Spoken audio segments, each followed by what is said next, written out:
Everyone, कैसे हो आप लोग? आई होप सब लोग अच्छे होंगे, है ना। तो लास्ट लेक्चर में हम लोग क्वाड्रेटिक इक्वेशन को अच्छे से पढ़ लिए थे। अब हम लोग स्टार्ट करते हैं हमारा सबसे फेवरेट टॉपिक। क्या है आपका सबसे फेवरेट टॉपिक? ट्रायंगल। ट्रायंगल नहीं है, चलिए ठीक है, हम लोग ट्रायंगल ही स्टार्ट कर लेते हैं। और कहीं ना कहीं बच्चों ट्रायंगल बहुत अच्छा है। आप क्लास 9 में ट्रायंगल पढ़े हो तो थोड़ा सा कॉन्ग्रुएंसी वगैरह थोड़ा ज्यादा था, इसलिए कुछ कुछ बच्चे को डर लगता है। लेकिन अगर देखा जाए तो ज्योमेट्री चैप्टर बहुत ही इंटरेस्टिंग है। ज्योमेट्री चैप्टर बहुत ही इंटरेस्टिंग है और आप ज्योमेट्री का बेसिक जो स्टडी होता है वो आप लोग क्लास 9 तक कर चुके हो। क्लास 9 तक जो बेसिक स्टडी होता है वो कर चुके हो। तो हम लोग यहाँ से ट्रायंगल का ही डायरेक्ट बात करेंगे और ट्रायंगल की सिमिलरिटी और जो भी थ्योरम वगैरह, पाइथागोरस थ्योरम वगैरह है, हम लोग उसी की डिस्कशन करेंगे सारा का सारा चीज, है ना। तो चलिए स्टार्ट करते हैं। आज से हमारा ज्योमेट्री स्टार्ट होता है। ज्योमेट्री तो मेरा बहुत फेवरेट सब्जेक्ट है बच्चों। ज्योमेट्री पढ़ाने में हमको बहुत मजा आता है और जिस बच्चे को ज्योमेट्री अगर समझ में आता है उनको तो ज्योमेट्री बनाने में ज्यादा अच्छा लगता है। अलजेब्रा और बाकी अगर मैथमेटिक्स से ज्योमेट्री ज्यादा अच्छा है। तो चलिए हम लोग ट्रायंगल स्टार्ट करते हैं,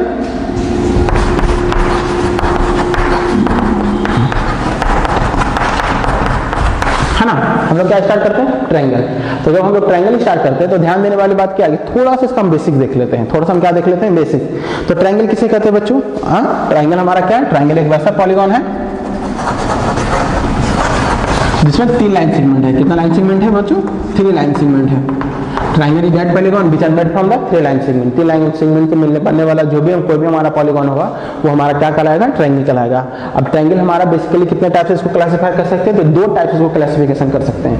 ये जो क्लासिफिकेशन होगा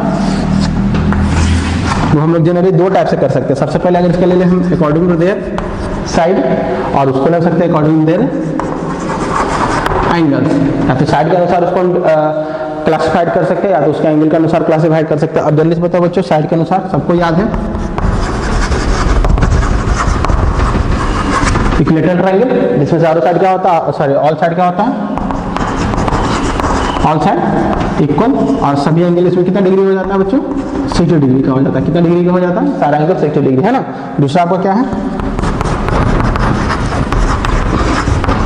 आइसोस्केलेस ट्रायंगल। तो आइसोस्केलेस ट्रायंगल में क्या होता है? 2 साइड इक्वल होता है बच्चों। अब इसमें ये ध्यान रखना है कि 2 साइड भी इक्वल होता है, 2 एंगल भी इक्वल होता है। 2 साइड भी इक्वल होता है और क्या होता है? 2 एंगल भी इक्वल होता है ना। कैसे कैसे थोड़ा सा देख लीजिए। और हमारा AC और BC इक्वल है। AC और BC इक्वल है तो कौन सा एंगल इक्वल होगा इसमें? AC और BC इक्वल है तो कौन सा एंगल इक्वल होगा?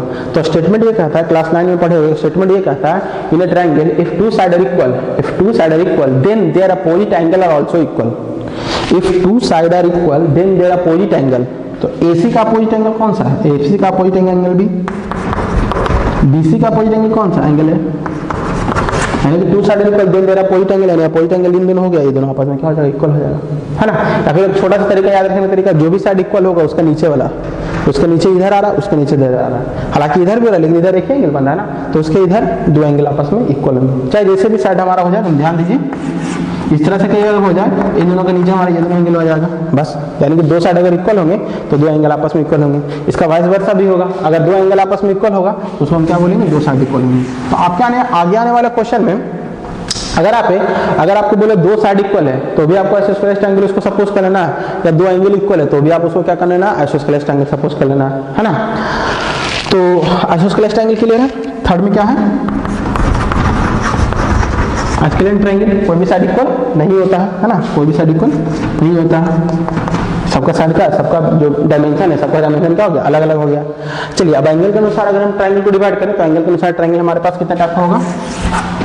एक्यूट, सारा एंगल 60 डिग्री से, सॉरी सारा एंगल 90 डिग्री से, जो भी जो थीटा होगा, जो भी जो एंगल होगा वो 90 डिग्री से छोटा रहेगा। सारा एंगल 90 डिग्री से छोटा। तीनों एंगल अगर 90 डिग्री से छोटा है, स्मॉल है, तो हमारा एक्यूट एंगल ट्रायंगल बनेगा। अगर हम राइट एंगल ट्रायंगल की बात करें तो थीटा एक एंगल, ऑल एंगल 90 डिग्री से छोटा, एक एंगल 90 डिग्री के बराबर। कोई भी एक एंगल अगर 90 डिग्री के बराबर हो तो उसे हम लोग राइट एंगल ट्रायंगल कहेंगे। और एक बात, ऑब्टूस एंगल हमारा क्या होगा? कोई भी एक एंगल 90 डिग्री से ज़्यादा हो, कोई भी एक एंगल अगर 90 डिग्री से ज़्यादा हो तो हम लोग क्या कहेंगे, ऑब्ट्यूस एंगल, है ना। तो एंगल के अनुसार हमारा 3 टाइप का हो गया, एक्यूट, राइट एंगल और ऑब्ट्यूस। एक्यूट तीनों का तीनों जो एंगल होगा वो 90 डिग्री से कम होगा, राइट एंगल एक एंगल 90 डिग्री के इक्वल होगा, और ऑब्ट्यूस ट्रायंगल जो जिसमें एक एंगल 90 डिग्री से क्या होगा, बड़ा होगा, तो हम लोग ऑब्ट्यूस बोलेंगे, है ना। तो ये आपका थोड़ा सा क्लासिफिकेशन था जो कि हम लोग क्लास 5 और 6 वगैरह में ही पढ़ चुके हैं। अब थोड़ा सा क्लास 9 का बेसिक ले लेते हैं। क्लास 9 में बेसिक क्या था, क्या क्या था, ट्रायंगल के प्रॉपर्टी के बारे में बात किया गया था और उसका कॉन्ग्रुएंसी के बारे में बात किया गया था। अगर इसे जिसे लिखना है वो इसको नोट डाउन कर लीजिए, है ना, नोट्स बनाने के लिए आपको हेल्पफुल होगा, है ना। तो अब हम बात करते हैं किसका, अब हम बात कर रहे हैं 9th क्लास का बेसिक्स का। 9th क्लास में basic triangle and it's property. तो ट्रायंगल का प्रॉपर्टी क्या क्या है बच्चों,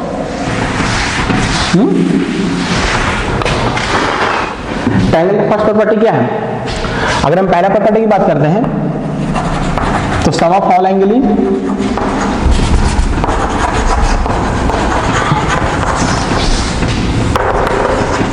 सारे एंगल का सम 180 डिग्री होता है। हम लोग क्लास 9 में प्रूव भी कर चुके हैं कैसे होता है हमारा, सारे एंगल का सम 180 डिग्री। दूसरा एक्सटीरियर एंगल क्या होता है हमारा, एक्सटीरियर एंगल 1 2 3 4। अगर इस तरह कोई ट्रायंगल बन रहा है तो 4 हमारा एक्सटीरियर एंगल हो गया, 4 हमारा क्या हो गया, एक्सटीरियर एंगल हो गया। तो 4 हमारा क्या होता है, the exterior angle of a triangle is equal to sum of opposite interior two angle, sum of opposite interior two angle, यानी इन दोनों एंगल का सम, है ना, पढ़े है ना, सब हम लोग पढ़े। यानी कि जो एक्सटीरियर एंगल होगा वो इंटीरियर में अंदर अपोजिट, तो अंदर में पहुंच गए तो इसके अपोजिट कौन हो रहा है, यही दोनों हो रहा है ना, इंटीरियर का अपोजिट दो एंगल का सम, इंटीरियर का अपोजिट के दो एंगल का सम, तो वो हमारा क्या हो गया, एक्सटीरियर एंगल का सम हो गया। ठीक है, उसके बाद हमारा क्या है, ऑल एंगल हो गया, ये हो गया एक्सटीरियर हो गया। हाँ, sum of two side is always greater than और equal A B C, sum of two side is always greater than third side. तीनों साइड में हमारा वर्क करेगा, या तो हम ए बी प्लस ए सी ले लें तो वो बी सी से बराबर हो जाएगा, या तो हम बी सी प्लस ए सी ले लें तो वो ए बी से बराबर हो जाएगा, है ना। There is always sum of two side is always greater than the third side, दो साइड का सम हमेशा थर्ड साइड से बराबर होता है। और अगर हम इसी के साथ एक प्रॉपर्टी और बात करें तो दो साइड का डिफरेंस हमेशा थर्ड साइड से क्या होगा, छोटा होगा। तीनों हमारा आ जाएगा यहाँ पे, the difference between two side is always less than the third side. तो ये सब कुछ बेसिक्स प्रॉपर्टी था ट्रायंगल के बारे में जो कि हम लोग को क्लास 9 में पढ़ना था। अब इसमें से सबसे ज्यादा बेसिक एक और चीज था जो कि 9 में पढ़ना था, वो था कॉन्ग्रुएंसी। वो हमारा क्या था, कॉन्ग्रुएंसी। तो कॉन्ग्रुएंसी को पढ़ना था 9 क्लास में, उसको भी हम लोग एक थोड़ा सा देख लेते हैं, बस थोड़ा सा रिकैप ही करना है हम लोग को, बेसिकली 10 पे फोकस करना है ना। यहाँ तक क्लियर बच्चों आप लोग को, है ना, लिख लीजिए, लिखना है तो प्रॉपर्टी आपका ये हो गया सारा। अब प्रॉपर्टी के बाद हम क्या आते हैं, प्रॉपर्टी के बाद हम आ जाते हैं इसके पे कॉन्ग्रुएंसी कवर कर लेते हैं। कॉन्ग्रुएंस, कॉन्ग्रुएंस कैसे होता है बच्चों, कॉन्ग्रुएंस क्या है। कॉन्ग्रुएंस का बेसिकली लिटरल और सबसे सिंपल जो मीनिंग है वो ये है कि जब भी कोई दो ज्योमेट्रिकल फिगर आपस में इक्वल हो जाए, यानी आपस में सारा कुछ का डायमेंशन सेम हो जाए, तब उसे हम कॉन्ग्रुएंस कहते हैं, तब उसे हम क्या कहते हैं, कॉन्ग्रुएंट कहते हैं। जैसे कि हम दो अगर 10 रुपये का सिक्का लेंगे, यानी दो अगर 10 रुपये का कॉइन ले रहे हैं, तो वो दोनों का डायमेंशन आपस में सेम है, dimension, weight, radius, circle, perimeter, जो भी व्हाट एवर एक्सेट्रा जो भी बन रहा है हमारा ज्योमेट्रिकल फिगर में, सारा कुछ तो इक्वल हो जाएगा ना। तो दो वैसे फिगर जो अगर आपस में उसका geometrical construction same to same from each other, तो वो हमारा क्या हो जाएगा, कॉन्ग्रुएंट हो जाएगा। उस फिगर को हम लोग क्या बोलेंगे, कॉन्ग्रुएंट फिगर बोलेंगे। या फिर उसको हम एक तरह से बोले कि अगर एक फिगर को दूसरे के ऊपर रखते हैं तो हमें आगे से देखने पे पीछे वाला फिगर दिखाई नहीं देना चाहिए। जैसे अगर हम ये लिए फिंगर लिए, तो अगर हम आगे से देख रहे हैं तो पीछे वाला फिगर नहीं दिखाई दे रहा, और हम पीछे देख रहे हैं तो आगे वाला फिंगर नहीं दिखा रहा है, यानी एक दूसरे को ओवरलैप कर लिया, चाहे इसको हम आगे से देखें या फिर पीछे से देखें। तो ये सब हमारे कॉन्ग्रुएंसी का छोटा छोटा डिफिनेशन हो सकता है, लेकिन बेसिकली आपका लिटरल मीनिंग आपको पता चल गया कि कॉन्ग्रुएंट फिगर वो होते हैं जिनका geometrical construction same to same होता है। अब आपको दिया हुआ रहेगा A B C D E F, है ना, A B C D E F, और ट्रायंगल एबीसी ट्रायंगल डीईएफ के बराबर है। Sorry, triangle ABC is congruent to triangle DEF. तो इसका कहने का मतलब क्या हुआ, ABC is congruent to triangle DEF. तो इसका कहने का एक बहुत अच्छा मीनिंग निकलता है कि angle A equal to angle D, angle A equal to angle D, angle B equal to angle E, और angle C equal to angle F. A D के बराबर है, बी ई के बराबर है और सी क्या है, ई के एफ के बराबर है। यानी this equal to this, this equal to this और this equal to this. A D के बराबर है, बी ई के बराबर है और सी एफ के बराबर है। कोई दिक्कत है यहाँ पे? कॉन्सेप्ट क्लियर है? तो साइड काम हो गया, एंगल काम हो गया। और साइड की अगर हम बात करें तो साइड हमारा ए बी डी के बराबर होगा, ए बी किसके बराबर होगा, डी के बराबर होगा, ए सी डी एफ के बराबर होगा और बी सी ई एफ के बराबर होगा। ये सारा आपस में इक्वल हो जाएगा, है ना? ये सारा आपस में आपका क्या हो जाएगा, इक्वल हो जाएगा। यानी ए बी बराबर है डी के, ए बी डी के इक्वल होगा, ए सी डी एफ के इक्वल होगा और बी सी ई एफ के इक्वल होगा। Is that clear? तो ये आपका हो गया। अगर दो फिगर कॉन्ग्रुएंट है तो ये एंगल इक्वल होगा, साइड इक्वल होगा और तो और क्या होगा, area of triangle ABC equal to area of triangle DEF. इसका एरिया भी आपस में इक्वल होंगे, है ना? एरिया भी इक्वल होंगे, पेरीमीटर भी इक्वल होंगे, यानी कि सारा कुछ आपस में क्या हो जाएंगे, सेम हो जाएंगे। तो ये तो हमारा हो गया कॉन्ग्रुएंट होने के बाद। ये तो हमारा अगर क्वेश्चन में पहले से इंडिकेट कर देगा दो फिगर कॉन्ग्रुएंट है तो हम इतना काम कर सकते हैं। लेकिन अगर हमारे पास क्वेश्चन पूछेगा कि दो फिगर को कॉन्ग्रुएंट कैसे करें, तो कॉन्ग्रुएंट में तो जनरली हम लोग को क्या ट्रायंगल को ही लेना है, हम लोग को ट्रायंगल को ही लेना है। तो ट्रायंगल पे हम वर्क करते हैं कि दो ट्रायंगल कैसे कॉन्ग्रुएंट होगा। तो दो ट्रायंगल कैसे कॉन्ग्रुएंट होगा, तो उसका कुछ क्राइटेरिया है। क्राइटेरिया क्या क्या था बच्चों? क्राइटेरिया था अगर दोनों ट्रायंगल के दो साइड और एंगल करस्पॉन्डिंगली दूसरे ट्रायंगल के दो साइड और बीच के एंगल आपस में बराबर हो तो वो आपका क्या हो जाएगा, कॉन्ग्रुएंट हो जाएगा बाय एसएस कॉन्ग्रुएंसी। या फिर if three side of a one triangle is equal to correspondingly three side of a another triangle then both triangle are congruent. Next one, in a right angle triangle, in a right angle triangle if hypotenuse and one side is equal to the another right angle triangle hypotenuse and side then both triangle are also congruent by RHS congruency। उसके बाद क्या था आपका, ए से two angle and middle side, है ना? if two angle and the middle side is correspondingly equal to the another triangle of two angle and middle side then it is also called congruent of the triangle। और इसका आपका क्या हो जाएगा, इसका एक छोटा सा और निकल जाता है AAS, कोरोलरी इसको बोलते हैं हम लोग, क्या बोलते हैं, AAS। तो वही चीज हो गया कि अगर two side and along two angle and along side यानी दो एंगल और उसके बगल वाला साइड, दो एंगल और उसका बगल वाला side, two angle and along side is equal to the correspondingly and triangle of two angle of along side then both triangle are congruent. तो आपको बेसिकली बच्चों ये करना है कि ऐसे ट्रायंगल कॉन्ग्रुएंट होगा, ऐसे ट्रायंगल कॉन्ग्रुएंट होगा, आरएचएस से होगा, एएस से होगा, एएस से होगा। यानी इस पांचों से आप ट्रायंगल को कॉन्ग्रुएंट कर सकते हैं। बेसिकली है तो आपका चार ही, लेकिन इसमें आप इसको ये भी इंक्लूड कर लेते हैं तो आपका क्या हो गया, पांच। तो इस पांच तरीके से आप ट्रायंगल को कॉन्ग्रुएंट कर सकते हैं। अब जैसे क्वेश्चन दिया हो रहेगा उस तरह से आपको कॉन्ग्रुएंट करना है, जैसे क्वेश्चन आपको दिया हो रहेगा उस तरह से आपको कॉन्ग्रुएंट करना है। तो यहाँ तक तो क्लियर बच्चों, यहाँ तक समझने में कोई दिक्कत नहीं है। अब हम लोग देख लेते हैं, ये आपका थोड़ा सा बेसिक्स हो गया जो कि आपके लिए इंपॉर्टेंट था और इतना काफी है, 10 क्लास में इतना बेसिक काफी है। अब हम लोग बढ़ते हैं क्लास 10 की तरफ, जो क्लास 10 में हमें क्या क्या पढ़ना है। तो क्लास 10 में क्या क्या हम लोग को पढ़ना है वो कुछ इस तरह से है, ये कि हमको पढ़ना है थेल्स थ्योरम और उसके रिगार्डिंग क्वेश्चंस पढ़ना है। हमको पढ़ना है क्या, पहले तो थेल्स थ्योरम पढ़ना है, उसके रिगार्डिंग क्वेश्चंस पढ़ना है ना। 9 क्लास में तो क्लियर हो गया ना कॉन्सेप्ट। फिर सिमिलर ट्रायंगल पढ़ना है, यानी ट्रायंगल को सिमिलर कैसे किया जाता है और फिर ट्रायंगल सिमिलर होने के बाद उसका जो साइड है और एंगल है उसमें क्या रिलेशनशिप आता है। उसके बाद आपको करना है area of the similar triangle, जो ट्रायंगल अगर सिमिलर हो गया तो उसका एरिया क्या होगा।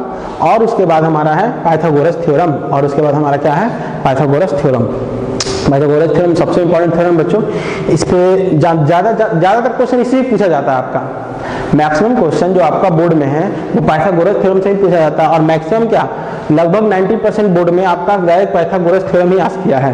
पाइथागोरस थ्योरम बहुत ज्यादा आने का प्रोबेबिलिटी, यानी ये पाइथागोरस थ्योरम एग्जाम में आने का प्रोबेबिलिटी सबसे ज्यादा है। सबसे ज्यादा इस क्वेश्चन को पूछा जाता है। अभी लास्ट के एग्जाम में ही इस क्वेश्चन को पूछा गया था, उसके लास्ट के एग्जाम में ही इसी थ्योरम को प्रूव करने के लिए दिया गया था। तो सबसे ज्यादा अगर एग्जाम के पॉइंट ऑफ व्यू से आप लोग पढ़ रहे हैं तो एग्जाम के पॉइंट ऑफ व्यू से पढ़ रहे हैं तो सबसे ज्यादा इंपॉर्टेंट पाइथागोरस थ्योरम हो गया और उसके बाद आपका थेल्स थ्योरम हो गया। ये दोनों थ्योरम बहुत इंपॉर्टेंट है, ये दोनों थ्योरम आपका बहुत ही ज्यादा इंपॉर्टेंट है। अगर ये दोनों थ्योरम को आप अच्छे से कर लेते हैं, अच्छे से समझ लेते हैं तो आपका बहुत ज्योमेट्री अच्छा हो जाएगा, है ना। तो ये हम लोग क्लियर करने हैं। तो अब हमारे पास 4 टॉपिक हो गया। हम लोग क्लास 10 में जनरली कितना टॉपिक पढ़ने वाले हैं? 4 टॉपिक पढ़ने वाले हैं। पहला टॉपिक पढ़ेंगे थेल्स थ्योरम, सिमिलर ट्रायंगल। हालांकि अगर हम देखा जाए एनसीईआरटी अगर आरडीएसएम का हम बुक उठा के देखें तो सबसे पहले उसमें सिमिलरिटी का थोड़ा सा इंट्रोडक्शन दिया है। तो सिमिलरिटी का इंट्रोडक्शन क्यों ना हम अपना सेकंड पार्ट जब पढ़ेंगे तो उसी समय कर लेंगे इंट्रोडक्शन, है ना। अभी हमको जब पहला पार्ट थेल्स थ्योरम पढ़ना तो पहले थेल्स थ्योरम पढ़ लेते हैं, उसके बाद सिमिलरिटी का इंट्रोडक्शन हम लोग सेकंड चैप्टर में अच्छे से कर लेंगे, सेकंड पार्ट में कर लेंगे, उसको अच्छे समझ जाएंगे, है ना। उसके बाद एरिया ऑफ सिमिलर ट्रायंगल पढ़ लेते हैं, पढ़ लेंगे। उसके बाद हम लोग पाइथागोरस थ्योरम पढ़ लेते हैं। तो क्या हम अपना पहला टॉपिक स्टार्ट कर दें? आज पहला टॉपिक स्टार्ट कर देते हैं, जो कि हमारा पहला टॉपिक है हमारा थेल्स थ्योरम है। पहला टॉपिक हमारा क्या है? Thales theorem. थेल्स थ्योरम बहुत इंपॉर्टेंट थ्योरम बच्चों। थेल्स हमारे मैथमेटिशियन ऐसे मैथमेटिशियंस हैं जो कि बहुत ज्यादा हमारा इसमें क्या थ्योरम दिए हैं और काफी इंपॉर्टेंट थ्योरम भी है। ये थेल्स हमारा क्या थे? यूक्लिड के ही पुपिल थे थेल्स। तो चलिए आगे बढ़ते हैं, है ना। तो ऐसा करते हैं अपने आज का जो पहला थ्योरम है वो स्टार्ट करते हैं। यही है हमारा पहला थ्योरम। आप सबसे पहले इसको स्टेटमेंट को पढ़िए, है ना। सबसे पहले इसका स्टेटमेंट पढ़िए। तो स्टेटमेंट क्या है? स्टेटमेंट है, क्लियर है ना बच्चों। बेसिक क्या है यहाँ पे? बेसिक प्रोपोर्शनैलिटी थ्योरम और थेल्स थ्योरम स्टेटमेंट इसका दिया हुआ है। तो देखो बच्चों, अब स्टेटमेंट पहले बार पढ़ लो। If a line is drawn parallel to one side of a triangle to the intersect the other side in distinct point, then the other two sides are divided in the same ratio। तो ये आपका statement है। अब बहुत बच्चों को इसका statement से इसका जो फिगर है वो समझ में नहीं आ रहा होगा, या फिर ये क्या कहना चाह रहा है स्टेटमेंट वो समझ में नहीं आ रहा होगा। तो उसको समझते हैं। एक बात यहाँ पे देख लीजिए, थ्योरम है। सबसे पहले हम लोग थ्योरम को प्रूव करते हैं। तो थ्योरम प्रूव करने का भी प्रोसीजर होता है बच्चों कि थ्योरम हम लोग कैसे प्रोसीज करते हैं। तो थ्योरम जनरली हमारा 7 स्टेप में प्रूव होता है। थ्योरम जो हम जिसको प्रूव करते हैं वो हमारा कम से कम 7 स्टेप जाता है। सबसे पहले थ्योरम में उसका स्टेटमेंट होना चाहिए। यहाँ पे स्टेटमेंट गिवन है, चलिए अच्छी बात है। सबसे पहले थ्योरम में क्या होना चाहिए? उसका गिवन होना चाहिए स्टेटमेंट। स्टेटमेंट गिवन होने के बाद उसका फिगर बनाइए। स्टेटमेंट के अनुसार क्या बनाइए? फिगर बनाइए। फिगर बनाने के बाद उसमें जो गिवन है उसके गिवन लिखिए। गिवन डेट जो गिवन है उसका गिवन लिख दीजिए कि ये हमारा पहले से क्वेश्चन में गिवन है या फिर थ्योरम में गिवन है। गिवन डेट करने के बाद जो प्रूव करना है उसको लिखिए। टू प्रूफ लिखिए। प्रूफ डेट में क्या लिखना है? To proof. उसके बाद आपको लिखना है टू प्रूफ अगर हो गया तो कंस्ट्रक्शन, अगर जरूरत है तो क्या लिखना है? कंस्ट्रक्शन। अगर हमें जरूरत पड़ रहा है तो नहीं, अगर जरूरत पड़ा तो कोई दिक्कत नहीं। हालांकि बहुत सारे थ्योरम में हमें कंस्ट्रक्शन की जरूरत पड़ ही जाता है, क्लास 9 में भी आप लोग देख चुके हो। और कंस्ट्रक्शन के बाद प्रूफ हम लोग यहाँ पे फिर करते हैं उसको। कंस्ट्रक्शन के बाद जो मेन काम करते हैं वो प्रूफ को हम लोग करते हैं। यहाँ पे हमारा क्या हो गया? प्रेजेंट टेंस हो गया। और इसके बाद हमारा हो जाएगा, अगर हो गया तो हमारा प्रूव्ड हो जाएगा काम। यानी लास्ट में हम लोग क्या लिखेंगे? प्रूव्ड लिख देंगे। अब देखिए क्या है, सबसे पहले स्टेटमेंट होना चाहिए। हम यहाँ पर स्टेप बाय स्टेप आपको इस थ्योरम के अनुसार समझा देंगे। सबसे पहले स्टेटमेंट होना चाहिए। स्टेटमेंट के बाद फिगर होना मस्ट है। फिगर के बाद गिवन क्या दिया वो जरूरी है। क्या प्रूव करना है वो भी लिखना हमें जरूरी है। सब कुछ यहाँ पे जरूरी है, सिर्फ कंस्ट्रक्शन जरूरी नहीं है। कंस्ट्रक्शन अगर जरूरत है तब हमको लेना है कंस्ट्रक्शन, अगर जरूरत नहीं है तो नहीं लेना। उसके बाद हम उसको प्रूव करेंगे पूरे अच्छे तरीके से। जो भी हमारा जितना लंबा जाने वाला है उसको हम प्रूव करेंगे। और उसके बाद जब सब कुछ हो जाएगा तो उसमें प्रूफ लिख देंगे। सब कुछ हो जाएगा तो यहाँ पे क्या लिखेंगे? प्रूफ। यहाँ पे 3 बार प्रूफ लिखा गया बच्चों। ये हमारा फ्यूचर टेंस को इंडिकेट कर रहा है, ये हमारा प्रेजेंट टेंस को इंडिकेट कर रहा है, क्योंकि यहाँ पे हम करने वाले हैं। और ये जो हम लिख देंगे इसका मतलब है कि हमारा क्वेश्चन जो है वो थ्योरम जो है वो प्रूव्ड हो चुका है। तो चलिए अगर हम लोग बीपीटी थ्योरम